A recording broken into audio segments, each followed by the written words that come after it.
Special Investigation Team naghimo sang mock prosecution natuhoy sa kaso ni Claire Gergos. PNP headquarters nagpakig-angot naman sa IPPO natuhoy sa dalagan sang kaso. Si Daryl Marie Sarmiento nakatutok.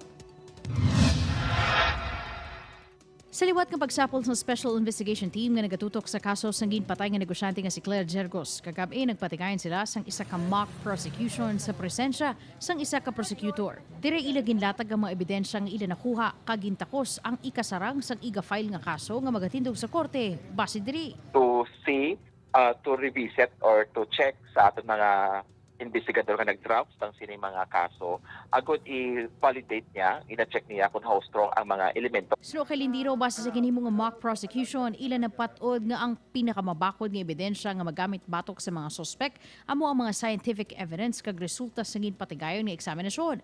Wala na sang may ginhatag nga detalye na tuhoy sa ginpatigayon nga eksaminasyon. May baduan nga magluwas sa mga testimonyas sang ginakabig resource persons, may ginakaptan man nga CCTV footages, records sang dashcam sang salakyan kag iban pa nga physical evidence ang kapulisan.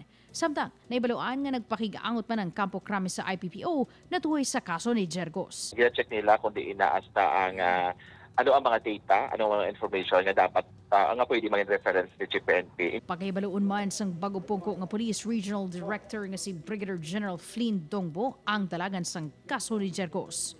Upod kay Hans Desierto, Daryl Marie Sarmiento, One Western Visayas.